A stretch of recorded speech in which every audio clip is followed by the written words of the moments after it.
Hey everybody, Chuck here with this week's Saturday Select. That's when Josh and I curate specially selected episodes to rerun that may be a few years old. They may be, they may be 10 years old, maybe even older. You never know, because a lot of people don't know these episodes even exist. So that's why we do this. So anyway, this one's on birth order. It's called Is Birth Order Important? I believe this was originally a Chuck idea to begin with. This is from April 23, 2019. And I am just pretty obsessed with birth order. And so that's why I picked it to begin with. And that's why I'm picking it again right now. Welcome to Stuff You Should Know, a production of iHeartRadio.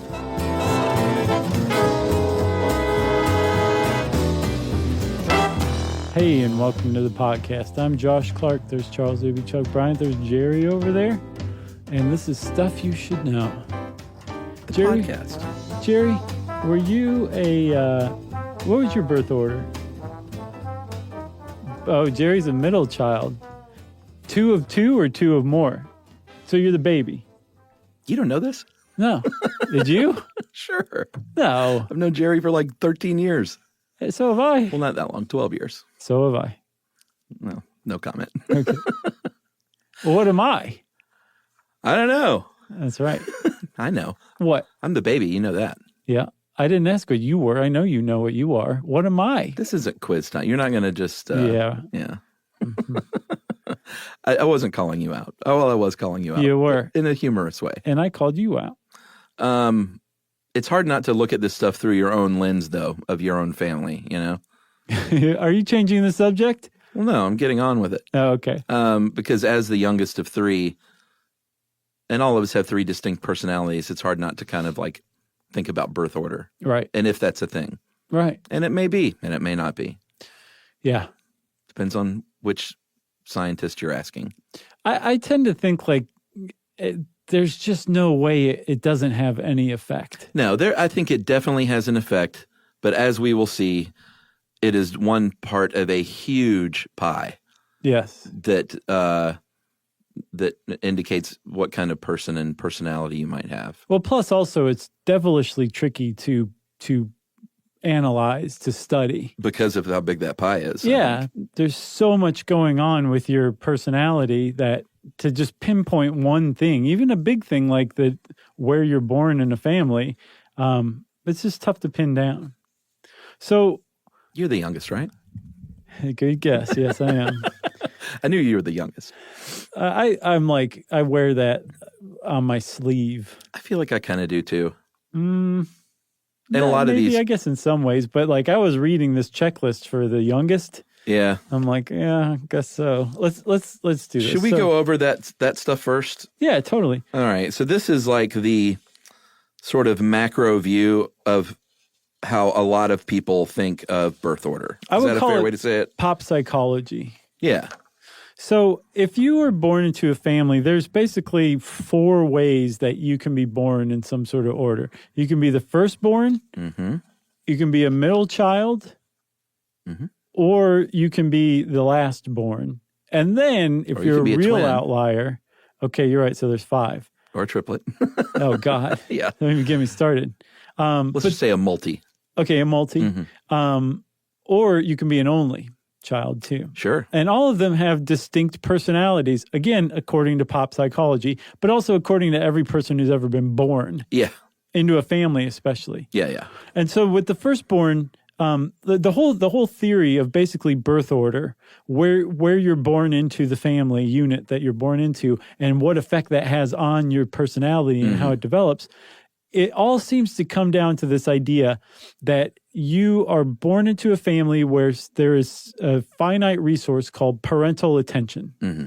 And then that is a pie that gets increasingly divided up into smaller and smaller pieces the more and more children that are born. Because your parents can't possibly give 5 kids the same amount of attention that they could give an only child. Yeah. It's just not possible. And so what dynamics are created in the personality of the kids born into that family, depending on how many others are born and depending on where they fall in that birth order. That's kind of the premise of the whole thing. And over time, people have said, well, this is what the firstborn's like, this is what the middle's like, this is what the baby's like. Yeah, and a lot of these are generalizations, but they are generalizations, like you said, that kind of everyone who's ever been in a family can kind of say, yeah, that's kind of true. Right. When you have an only or your first kid, this article references it as that first sort of experiment. You don't know what you're doing yet. You're probably going all in, depending on how lazy you are or how motivated you are as a parent, with this, being a super parent.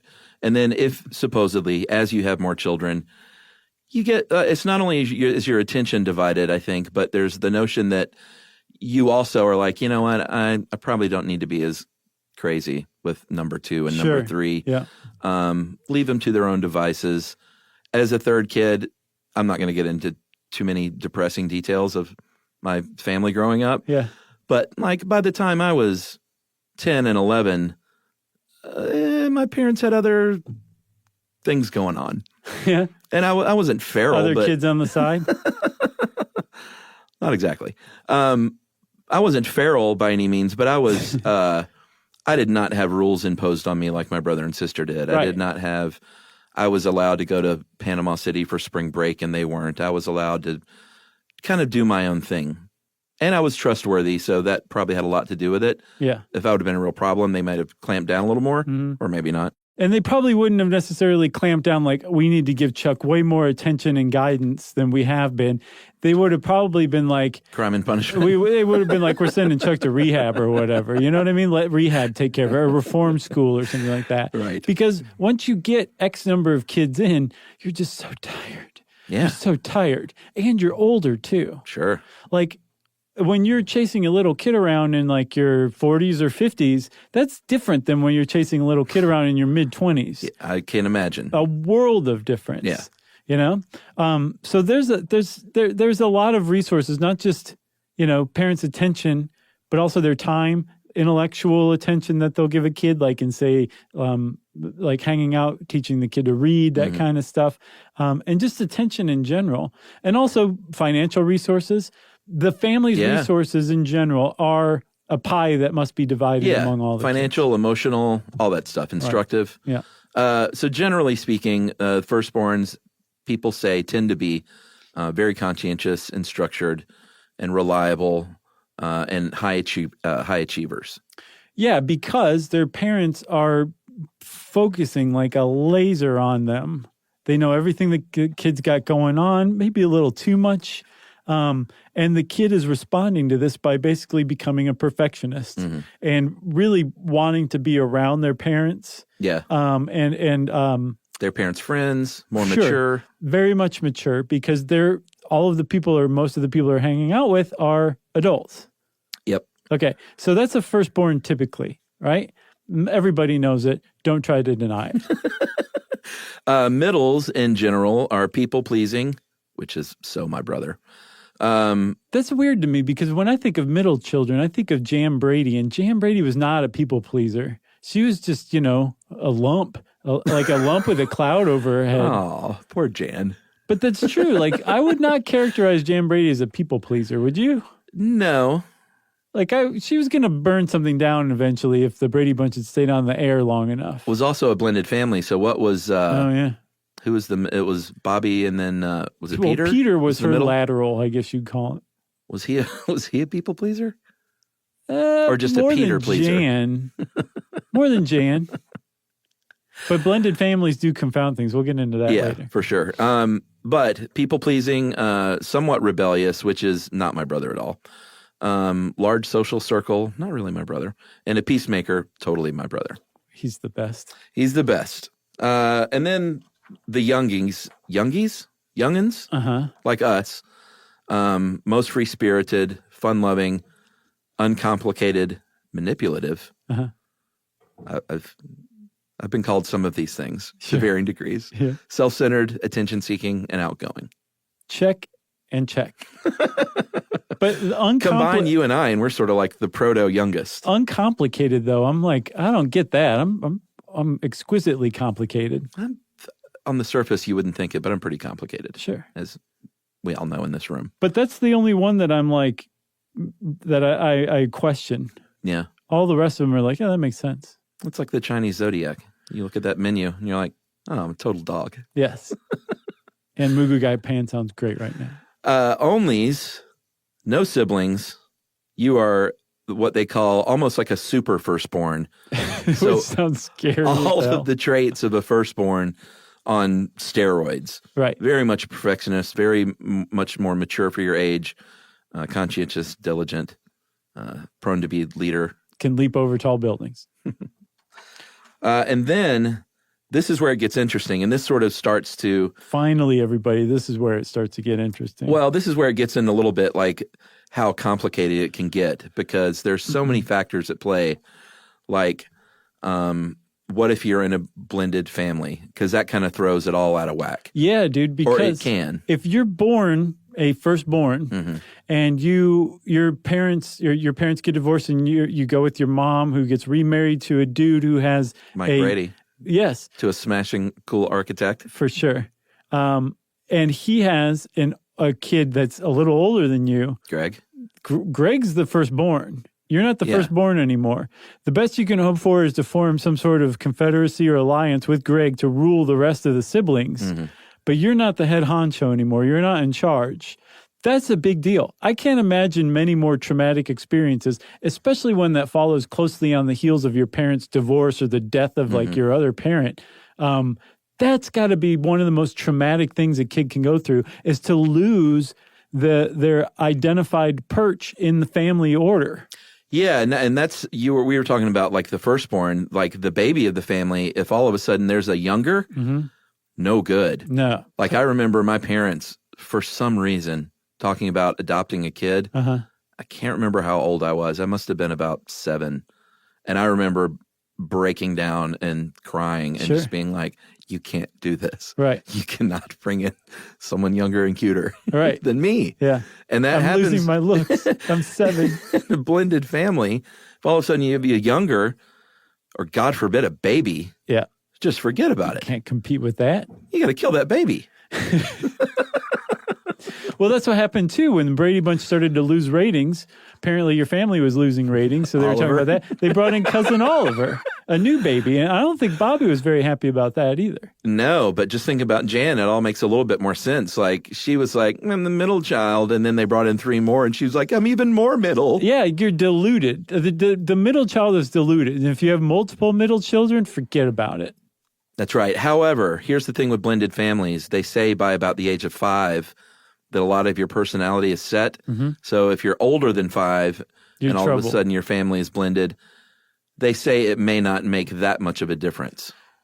No. That's where it's trouble. If you're younger than 5 and your personality is a Well- little more plastic, if you were born a baby of the family and suddenly you're a firstborn or you're not, or you're a middle kid, Yeah. you'll adapt to that a lot better than you would if you're like older and you're more solid in your birth order. Yeah, I didn't mean not trouble. What I meant was like if you're like 12 years old and the family blending happens, it's trouble, but it's not like your personality is like all of a sudden I'm the youngest, or you know what I mean? Like you don't all of a sudden swap to a different birth order personality, I don't think. Right. But if you're younger and it happens, you do.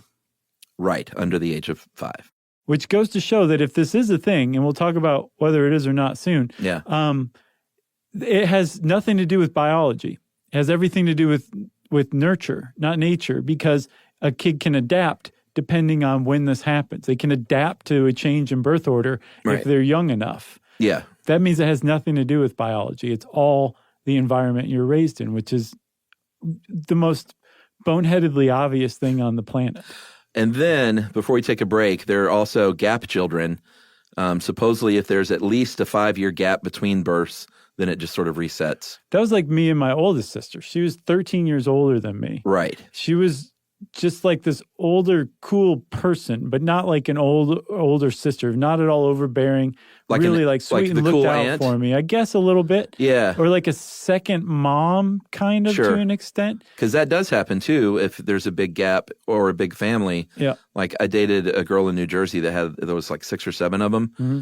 And by the time she came around, she was kind of fully being raised by her siblings. Right. Right. You know? And so what happens when there's enough of a gap? A new family birth order forms. So like if you have an oldest and then there's multiple years, like say 10 years between your oldest and your middle, and then 2 years between your middle and your baby, the middle and the baby are going to form a firstborn and a lastborn type relationship. Yeah, and the lastborn is always going to be the lastborn. Yes. Regardless of gap. But then twins, like you were saying, is one last confounding thing. Yeah. Twins or triplets, multiples, as you call them. Yeah, is that what they call them? Yeah, I think so. They form their own family unit within the family too, with each other. And apparently, no matter where they're born, twins never act like middle kids. They always act like the firstborn or the baby, but to one another. Right, and I think they generally come together to kill the parents. Basically, right? They hold hands as like an elevator of blood washes around them. And then finally, with adoption, they say that depending on when your child is adopted, the same kind of scenario happens as in with gapped and blended families. Right. Whereas if the kid's young enough, he or she will tailor their birth order to the family that they're adopted into. But if they're older, it'll be trouble. All right, that's a good overview, I think. I think it was a great overview, Chuck. So I'm glowing from it. We're going to, you do have that overview glow. We're going to take a break, and we're going to talk about science right after this.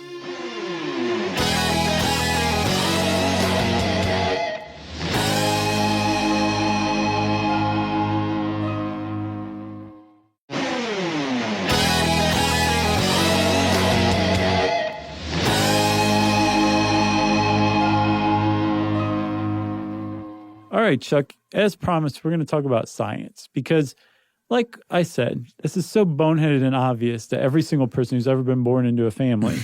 Everybody knows this stuff. Yeah. But as far as science is concerned, this is not proven that birth order effects, as they're called, actually exist. That science is saying, slow your roll, everybody. Mm-hmm. We can't actually prove that what everybody knows is actually true. Yeah. Some studies show that, yes, there is such a thing as birth order effects. Other studies show that there is no birth order effect whatsoever.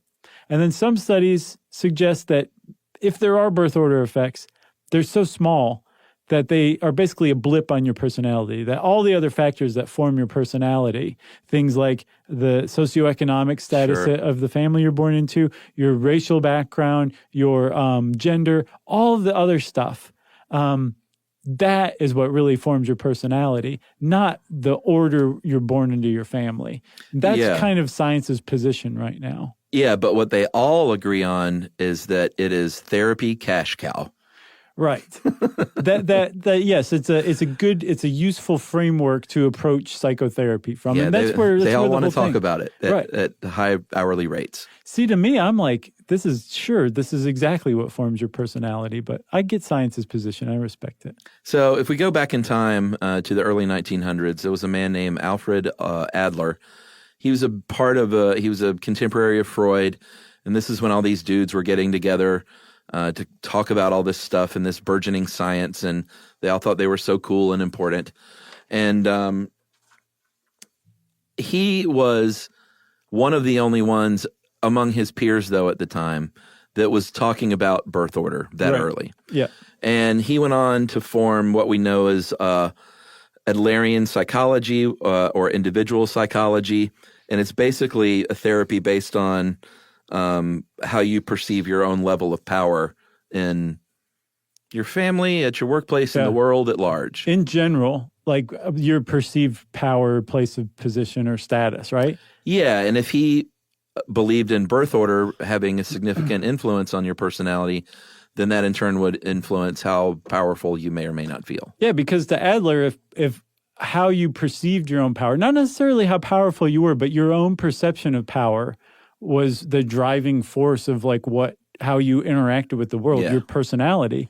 Birth order would make total sense because birth order, as everybody knows, is nothing but positions of superiority or inferiority. Yeah. And it's as simple as that. Because when you're born and you're a little kid and you're born into a family with an older sibling, they are a couple of steps ahead of you because they've already been through a bunch of stuff. Yeah. So they're inherently superior to you. They can also beat you up on a very basic level. They can twist your arm behind your back until it feels like it's going to break. And no matter how many times you say, uncle, uncle, uncle, they won't stop until they're satisfied. Or protect you, like my big brother did, That's great. from his friends that were jerks to me. Right.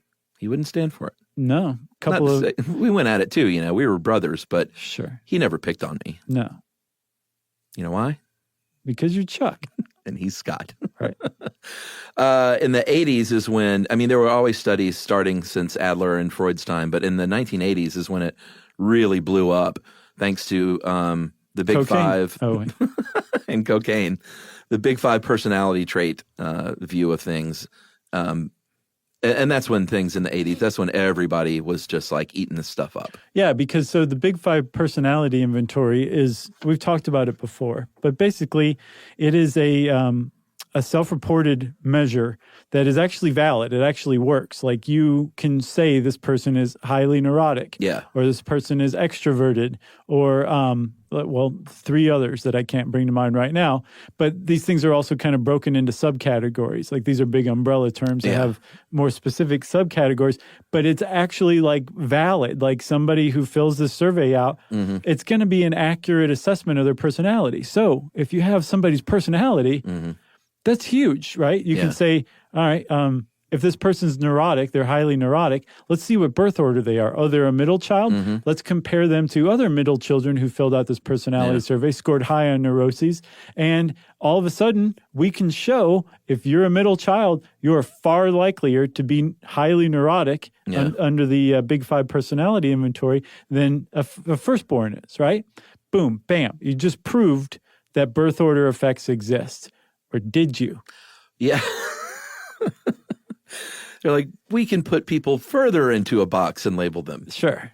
Or did you? Because that is sort of the paradox that we arrive at, which is, you pointed to it a little bit earlier. There are so many influences that go into what makes you that it's hard to look at birth order as a mere small part of that. Yeah. So like you can account for some of these in studying it. Right. There's a lot of studies over the years and they do their best, but you can't account for all of them. Well, okay. So we'll go back to that example. So you've just gone to your peers and said, look, I have just proven that middle children are highly neurotic compared to other children in birth orders, right? Yeah. And then you're shaking your own fists around your shoulders in triumph. And they say, well, wait a minute. Did you control for socioeconomic background? And you go, no, I didn't. Well, wait, did you control for race? No. Did you control for gender? No. And so all of a sudden you realize there's all these different independent variables. Oh, tons. What in this case would be confounding variables that might actually be the thing influencing it. It might be the fact that they are women born into families of a low socioeconomic state that is driving neuroses. Right. That's actually the thing that is driving it rather than birth order. It has nothing to do with being a middle child. It's just a fluke, a coincidence. Yeah. And like you said, there's so many confounding variables and so many things that make our personalities who we are that some people who are like birth order effects do not exist basically say that any birth order study that shows that they do exist has some confounding variable that's the actual hidden thing that's driving it, that you can't possibly control for everything to make a perfectly designed experiment for birth order. Yeah, like when you start to think about, like if you were just to sit there and sort of jot down things as non-scientists, just regular schmoes like us, right, and just jot down a list of what other factors might be at play, we could probably come up with a list of 100 things between us. Let's start now. But that would, like, if I was studying this stuff and I started to make that list, I would just walk away and go into another line of study. Sure. I would be like, dude, were your parents married? Were they divorced? When did they get divorced? Did you like hot dogs? Did you live with kid? mom or dad? How far apart did they live? Yeah. Were you suburban? Were you urban? Yeah. Did you live in an exurb? Did you grow up in the woods? Did you start work at 12? Were you like old timey? I started work at 12. I guess I did too. I did a paper route. Yeah, I was a busboy. Oh, nice. Oh, wait, was that where the guy put his foot into the... Yeah, Brunswick stew. What a criminal. I told you that's a Title Max now, that restaurant. Uh-huh. I drove by it not too long ago. Yeah. Like, yeah, JJ's Barbecue. Title Max. Now they're putting their foot on titles. Just stomping on them. Yeah. But they got your money, your real money. They're never going to sponsor us now. Another few things that can confound these studies are things, and Ed helped us put this research together, things like demographic shifts. So he gave a great example of like the baby boom. If there's a big population bulge that also coincides with a lot of other stuff, and the example he used was prevalence of cigarette smoking, there may be a false correlation there between being a firstborn and smoking, whereas if you were secondborn 12 years later, well, I guess that would fall outside that range, though, of gap child. Maybe. But that's even more confounding. The point's still valid. Sure. That, like, there's just way more firstborns who smoke than secondborns. But that's because smoking was more prevalent when there were a bunch of kids born who were all of the same cohort and all firstborns. Right. That's just one of the ways this thing can be confounded. Yeah, well, this one really speaks to me, which is labeled as growth. When a birth order effect does appear, it is strongest when the subject is with their siblings. Yeah, when you're a family reunion, everybody falls back into that. It is so funny how that happens. Yeah. I see myself do it. Like, good example. I turned 48 a couple of weeks ago. Mm-hmm. My family, my sister and her husband happened to be in town. Didn't come for that. But we were texting and I was like, hey, let's all, this is great. Let's all go out to dinner. Mm-hmm. She's like, oh, well, I just figured you wouldn't want to spend your birthday with your friend. You'd want to spend your birthday with your friends and not your family. And I saw Michelle when she got in town and she said the same thing in person. I was like, dude, I'm 48. Yeah. It's like, I'm not 22-year-old Chuck. I'm not some burnout. like I used to be. Yeah. And she just sort of laughed. But that's a perfect example of how, like, no matter what happens in my life, I will always be the baby. Yeah. And she will probably feel like she has to look out for me, which is a nice feeling. It is. I see Emily fall into patterns with her family. What is she? Well, she's an interesting case because she was an only and then has a half brother and a half sister. Okay. Her Blended dad, family. Yeah, her dad went and had a son with another woman, and then her mom got married to her father-in-law, Steve, who already had a daughter. So it's a sort of a weird mix. Mm-hmm. But I just mean in general, not even with siblings, just in how their family dynamic is. She's a different person when we go over there. Yeah, I think and it happens to all is. of us. I think everybody is around their family. It's so strange. Yeah. So this is when it sort of started me down the path of like, what is personality? Is a personality trait? Is it repeated behaviors? Is it a set of behaviors? Like, is that personality? Are you asking me? Yeah. I mean, I don't even know. Like, what is personality? We should do a show on that. Oh, we totally should. But from what I understand, just kind of briefly put it, personality is the kind of predictable way that you'll react to the world, right? Is it easy for somebody to press your buttons? Are you laid back? Are you, like, could somebody... However, if somebody were presented with this is going terribly. If somebody were presented with like an event in life, okay, you could say Josh would probably respond to it like that. Yeah, that's a personality, right? But is that something inherent, or is it birth order? No, or is it just a collection of learned behaviors? I think it's a collection of learned and reinforced behaviors too. If you're told you're the baby of the family all the time, you're going to act like the baby of the family. You're going to act self-centered. You're going to act manipulative. It's reinforced. If you're told you can do anything, you can go out and do anything. You can literally walk through walls because someone told you to. They reinforce that behavior. But I think that's what personality is. And this is just me talking. Uh-huh. I also believe in birth order effects, by the way. But I think that is, it's learned and reinforced, which means it can be unlearned. You can learn to be different. Yeah. At that same birthday dinner, I picked up the check for everyone. Oh, nice. And there was a bit of a not an argument, Bloody but struggle. my mom and I were, kind of off to the side with the people who worked there doing the credit card battle. And she wasn't super happy, and I should have just let her pay. But it's part of that thing. Like, I'm the baby of the family. And I kind of just finally told her, it's like, listen, Mom, it's like, it's my turn to pay. Nice. I'm not the baby anymore. Like, quit writing me a check for $100 on my birthday. Do you cash those? Yeah, I mean, I generally just put it in my kid's bank account. Oh, that's a good thing to do. Yeah, we don't cash the ones from because I also don't want to take away the joy that she gets from writing me that $100 check. Yeah, sure. That's not cool. No. It's like, I don't need that from her, but like, that's what brings her joy. Yeah. Giving you money. It's complicated. So let me teach you a little trick. Oh, okay. If you don't want to get into that tussle, if you just wanted to be done, sorry, it's too late. When you order, when you hand the menu back to the server, just be holding your credit card with your thumb and give them a look. It's universal. Dude, they all know, and they'll take it and be like, and you got to it first. Nobody else does that. They always wait and they pretend to go to the bathroom like after everybody's done. It's so obvious. You got to start before the food even comes, before the drinks even come. You know what I did? What?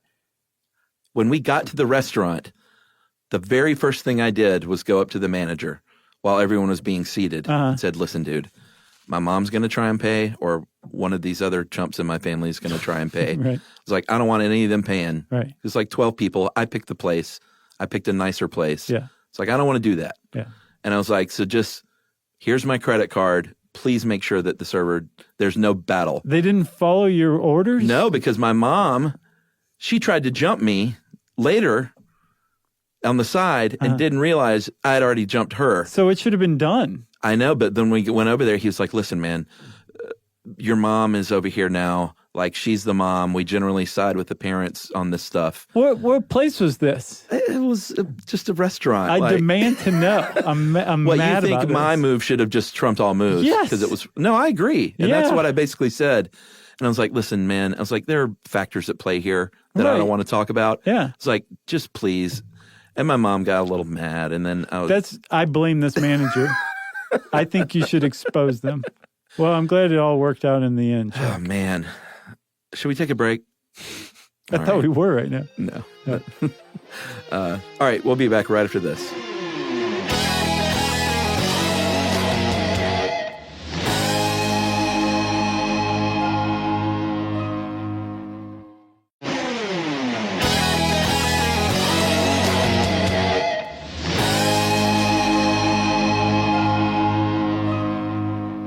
All right, we're back, Chuck. Yes. And like we said, we showed science is kind of like, we're not quite sure about the birth order effect. That hasn't kept like a whole cottage field of psychology from continuing since the 80s, basically nonstop. Like if you go look up birth order effects, it's very rare you're going to run into anything that says like, this is all BS.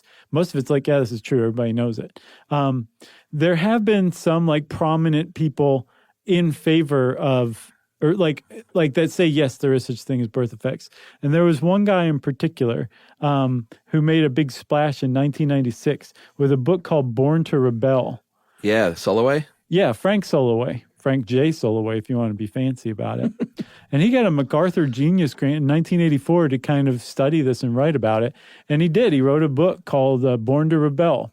It was about birth order. And the whole premise of the book was he looked at scientific revolutions throughout the ages. It's pretty interesting. Identified which scientists were on which side of it, either in support of this revolutionary thinking or opposed to it, meaning that they were in favor of keeping the status quo, and then determined what birth order they had.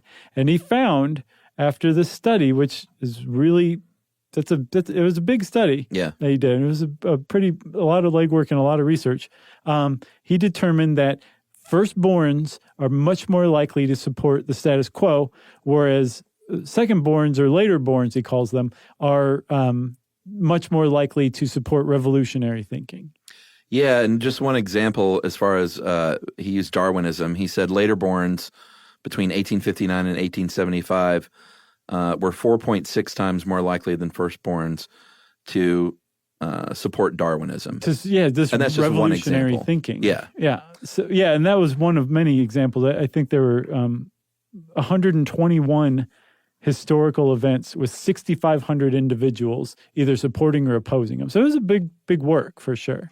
Yeah, and one of his, he put some reasoning behind it too. He was like, if you're later born, you might have a hard time competing with your older, Right. who might have a tighter bond with the parents maybe. And so that sort of symbolically forces you as to be almost an outsider within your own family. Mm-hmm. So you may be more prone to join up with an outsider opinion. Right, to go look outside of the family unit and all of the values and the ideas that it holds to make your own mark in order to get attention or support or whatever from your parents. Whereas if you're a firstborn, you just got the easiest thing to do is to just fall in line with your parents and hence support the status quo. It makes sense, but Born to Rebel was torn apart by some scientists who Sure. are just like, this is just pure pop psychology tripe. Yeah. I think that's an unfair characterization of it. Like the guy worked for basically 20-something years on this stuff. And, Yeah. and it was a very robust study. One of the pitfalls that he seemed to have run into, though, was he was analyzing historical figures, which is really sticky stuff. Yeah. Like that's you can't analyze people even from afar, even if they're contemporary, let alone they've been dead for a couple hundred years. So to base it on that is kind of difficult and tricky. But I just want to say he worked really hard on it. Another part plucked from his research I thought was pretty interesting was the idea that part of this less rebellious nature of a firstborn might be due to the long-standing but now sort of antiquated practice of primogeniture, which is the firstborn gets the inheritance. So they're more likely, just through thousands of years of this, more inclined to like not ruffle the feathers of the parents. Right. And then the later borns who are like, I've got basically zero chance at inheriting the family titles and estate. I'll just go do my own thing. I don't have to fall in line. That makes sense as well. And the other interesting thing with that is another factor was the removal of a child from a family. He's found that a later born who was removed from the family and reared by a relative will end up behaving like a typical firstborn. Right. And again, I'm assuming if that's under the age of like 5. But I'm wondering if that just is supported by other research or if all of the parenting magazine articles that mention that whole, the personality is tailored is really just citing that work. Because that's one of the big problems with pop psychology in general is it's self-reinforcing. One person says one thing and it gets picked up by a bunch of people and they're all pointing to the same thing. But since so many of them are pointing, there's so many of them out there doing the pointing, it seems like it's a very robust and like widespread body of work when really it was just one study that said one thing that everybody's citing. Well, yeah, like in his case, he likes to cite this Norwegian study. It found a difference of 2.3 IQ points between first and second born children. Sample size of 241,000 subjects. That's big. It is big, but then, Ed sort of brings up a good point. Like, okay, maybe, but like, is the 2.3, first of all, IQ tests are problematic. They're bunk. For like a lot of reasons. Because they're bunk.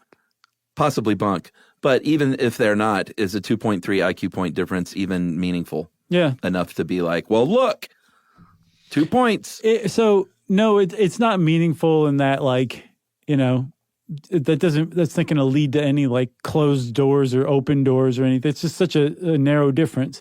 But if that's like an average and it is found across, firstborns and laterborns, in a very large population like that, it does make you wonder, like, what would that come from? It does raise more questions. Yeah. You know what I mean? So yeah, it's an insignificant difference as far as like actual intelligence goes, but it does suggest that there's something weird going on there that does have to do with birth order. Well, I guess that brings us to this really interesting thing that I had never heard of before. Oh, yeah? Had you heard of this? Mm-hmm. Fraternal birth order effect, which is basically the idea, and a lot of studies have backed this up. Yeah. Meta-analysis of tons of studies have backed this up. The idea is that if you have multiple boys in your family, each successive boy that's born, and this is if it's just boys, has a higher chance of being gay. Right. I didn't think, and when I first saw that, I was like, that can't be real. Right. And then I did a lot more poking around. And I was like, wow, It is real. the statistics sort of bear it out. Yeah, if there's a big disagreement about whether actual just regular birth order effects exist, this one is much more supported by the data. Yeah. The fraternal birth order effect. And so much so that there was a sexologist, which if that were my field of study, I'd be like, call me sexologist Josh, please. I can't find his name. It was Ray something. He said, and I'm not sure what he was basing this on, but he said that there is a increase of 33% in likelihood that you will be gay with each additional older brother you have. Now, so that means if you're born into a family and you're the youngest of 4 brothers, I did this math. what does that mean? Because I know these people. Like I have friends and family. There's a 0% chance, I guess, that you are going to be hetero. That you're 100% chance going to be gay, right? Well, how many? It could be 160% chance. Right. It just keeps going, right? Yeah, I mean, that can't be right. Eventually you become so gay you pop out the other side and you're straight because you have like 10 brothers. Well, I did see that meta-analysis of multiple studies indicated that between 15 and 29% of gay males owe their sexual orientation to this effect, supposedly. Okay, and we should say there are some studies that have not found this. There was a big one it was like a survey of British young men that surveyed like 11,000 of them or whatever and did not find this. But so many studies have found it that science is like, this actually might be a thing and we're not quite sure what it is. And at first, they explained it that the more boys there are, the less social pressure there are for you to be like hetero and responsible for carrying on the family line. Right. Like after 2-3 brothers who are going to, carry on the family line, go crazy, go do what you want. Mm-hmm. And that was the idea behind why it became likelier that you would be gay if you had more older brothers. There's a couple of things with that. It kind of suggests that like being gay or not is a choice or being straight or not is a choice rather than something biological. Right. Whatever. That has kind of gone out the window with another really surprising finding that has to do with handedness that really undermines that whole idea. Yeah, so this is so just mind-blowing and interesting. So the increase in probability of a boy becoming gay is only if that boy is right-handed. Right-handed. Yep. So if you're left-handed, among left-handed men, there was no statistical difference in the incidence of homosexuality, even if you've got 1,000 brothers. And the weird thing about that is that they've found if you are taking birth order out of the equation, if you are left-handed, there's a slightly higher incidence of being gay. Just period. Yes, for being left-handed. And that's with men and women, apparently. Mm-hmm. So the idea that not only does it not make you more likely to be gay in as far as fraternal birth order is concerned, it actually negates the effects of fraternal birth order. It negates it. It shows that social pressure from brothers doesn't have anything to do with it. Right. Because a right-handed or a left-handed kid is not going to be under any more or less social pressure from older brothers to be straight. Right. That makes zero sense whatsoever. And that would also suggest, since it's handedness, that it has something to do with genetics, too. If you're ambidextrous, are you bisexual? I guess so. Where's that study? That makes sense. So I did a little more digging in this, but I don't understand it at all. But more recently, as in just a couple of years ago, they think they found an actual physiological, biological explanation for that. Did you understand that? I don't know if they found it or if somebody made it up and everybody's like, all right, that'll do for now. I read a bunch of papers that said that, they think this may be it. Okay. But I didn't get it. So what they think is that when a mom carries a boy, mm-hmm. her body has a reaction to the male proteins, the stuff that makes him a male, mm-hmm. creates an allergic reaction of sorts in the mom, and the mom produces antibodies. The first time the mom's body's totally caught off guard, has basically no effects whatsoever on the boy's development as a boy. as more and more boys are born and gestate in that same poor mom, the antibodies get better and better at recognizing these proteins and can actually get to the point where they affect the expression of these proteins. And so what makes the boy straight from the basis of these proteins is actually affected, and they develop differently starting in the womb because the mom has developed antibodies to basically maleness, which is the most mind-boggling, amazing idea I've ever heard. That summary was so much better than the scientific paper summaries that I read today. Thank you, Chuck. Good job. Thank you. You should do that. Thank you. I do for a living. I just did. Well, that's a good point. I thought this was interesting, too. I mean, we've kind of gone over most of these birth order theories, I think, in general. But this one I don't think we super touched on, and I think is really interesting, the confluence theory. So this is sort of like resource dilution of parents that we were talking about. Yeah. Like only so much emotional support or financial support to go around. Mm-hmm. But this takes it down to the sibling level. And it's sort of basically like if you were firstborn, you are then have a degraded emotional environment and intellectual environment once you get a younger. Yeah. So it's like playing tennis against better or worse competition. If you're the better tennis player, you're not going to play as good against a lesser tennis player. Mm-hmm. And they're saying that that kind of happens with firstborns because they have to spend time with this dumb kid, this dumb baby. But the dumb baby gets a leg up. Exactly. That's when you play tennis against someone better than you. Right. Eventually, that's called the tutor effect. They surpass that firstborn. The student becomes the master. That's right. Exactly. And your skin turns to alabaster, Really interesting. says Sting. Is that Sting? Mm-hmm. Well, the police. Oh, okay. Oh, sure. I thought you were like Dream of the Blue Turtle Sting. No, I'm more of a nothing like the sun. Yes. Synchronicity. No, that's good too. I'm still mad at them for that reunion tour. Oh, yeah, they really phoned it in, you said, right? Just phoned it in. Hey, I saw so I just thought of the police and then Stuart Copeland, which made me think of Les Claypool. Remember he was in that band with Les Claypool and Trey Anastasio? Yeah, it's called Kill Me. No, that's three talented individuals. But then that made me think of Les Claypool, who was in a documentary I just saw on The Residents. Have you seen it? No, the Residents were the mystery band, right? With yes. that wore the big ping pong heads? Eyeballs. Eyeballs, right. Still are a mystery band, still going. Really? Yeah, they're good. But it's good. It's like it's an intellectual kind of like examination of their history and everything. But it's really interesting. But Les Claypool's in it. Do you think when Les Claypool, fish guy, what's his name? Trey Anastasio. And Stuart Copeland. You think when they got together to form that band, all they did was just sort of work out whose solo is next? Probably. It's like, I want to do the bass solo first, and then we can go right into the guitar solo, right. And then the drum solo, and then the song's over. Hopefully the birth order of the three worked out so that they were like, yes, this all makes sense to me. Oh, man, there's nothing better than old videos of Stuart Copeland pitching fits. Oh, did he? I always heard it was Sting that was the jerk to Stuart Copeland. Was Stuart Copeland the jerk? Well, Stuart Copeland was a hothead, and Sting really? could poke his buttons. Oh. Yeah, it's pretty fun. There's Poor some Stuart Copeland. No, don't feel bad for Stuart Copeland. Man, I think he might be the best drummer ever lived. Everybody says Neil Peart. I don't know, man. Stuart Copeland was pretty good. Oh, yeah. And like crazy, doing his own thing. And he's from Macon. What?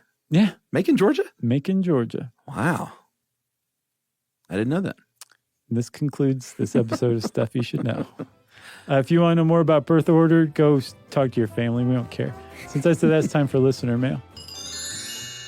Did you watch the Motley Crue movie yet on Netflix? No, I didn't know it was out. Yeah, it's out. Okay.